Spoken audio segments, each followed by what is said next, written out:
আসসালামু আলাইকুম ওয়া রাহমাতুল্লাহ। আলমগীর স্মার্ট কোচিং এর পক্ষ থেকে সকলকে জানাই সুস্বাগত। সুপ্রিয় ভিউয়ার্স, এইচএসসি অন্যান্য পরীক্ষা 2026 হিসাব বিজ্ঞান দ্বিতীয় পত্র অষ্টম অধ্যায় মজুদ পণ্যের হিসাব রক্ষণ পদ্ধতি। আজকে আমরা ঘাটতি একক কিভাবে নির্ণয় করতে হয় সে বিষয়ে আলোচনা করব। আশা করি শেষ সময় পর্যন্ত আমার সাথেই থাকবেন। So let's go. ঘাটতি এককের পরিমাণ নির্ণয়। সুপ্রিয় ভিউয়ার্স, ঘাটতি একক নির্ণয় করার জন্য আমরা একটা উদ্দীপক অনুসরণ করব নমুনা প্রশ্নে। তাহলে এই উদ্দীপকের মধ্যে যা আছে পারমিক উদ্ধৃত 620 একক। এরপরে সুপ্রিয় ভিউয়ার্স, যদি অঙ্কের মধ্যে নিট ক্রয় থেকে থাকে তাহলে নিট ক্রয়টা যোগ করতে হবে। যোগ নিট ক্রয়, অঙ্কের মধ্যে যতগুলো ক্রয় রয়েছে, যেমন এখানে আছে 500 একক যোগ 850 একক। এরপরে যদি ক্রয় ফেরত থেকে থাকে তাহলে সেটা বাদ করে দিতে হবে। এখানে আছে 30 একক, তাহলে নিট দাঁড়ায় 1320 একক। 620 একক 1320 একক যোগ করলে দাঁড়ায় 1940 একক।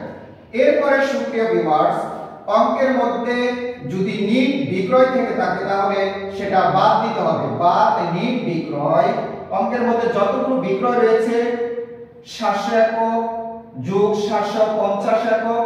যদি কারখানা হতে ফেরত অথবা বিক্রয় ফেরত থেকে থাকে তাহলে সেটা বাদ করে দিতে হবে। এখানে 25 একক ফেরত রয়েছে, তাহলে বাদ দিয়ে দাঁড়ায় আমার 1425 একক। 1940 একক থেকে 1425 একক বাদ দিলে সমাপনী মজুদের পরিমাণ দাঁড়ায় 515 একক।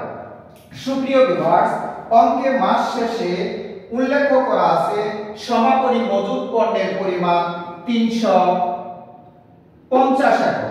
তাহলে আমরা বলতে পারি অঙ্কের মধ্যে দুইটা সমাপনী মজুদ পণ্য এখানে দাঁড়াচ্ছে।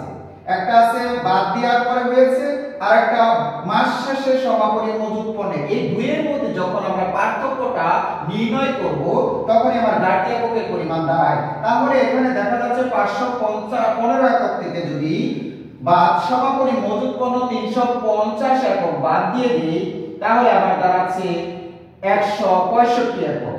তাহলে সুপ্রিয় ভিউয়ার্স, এই নিট যেটা বের হয়েছে এটাই হলো ঘাটতি এককের পরিমাণ। আশা করি আমার এই আলোচনার অংশটুকু আপনারা বুঝতে পারছেন। আরো ভবিষ্যতে ভালো ভিডিও পাওয়ার জন্য, আমাকে আগ্রহ উদ্দীপনা সৃষ্টি করার জন্য বেশি বেশি লাইক কমেন্ট শেয়ার করবেন এবং সবাই যেন এই ভিডিওগুলো দেখতে পারে তাদের কাছে পৌঁছে দিবেন।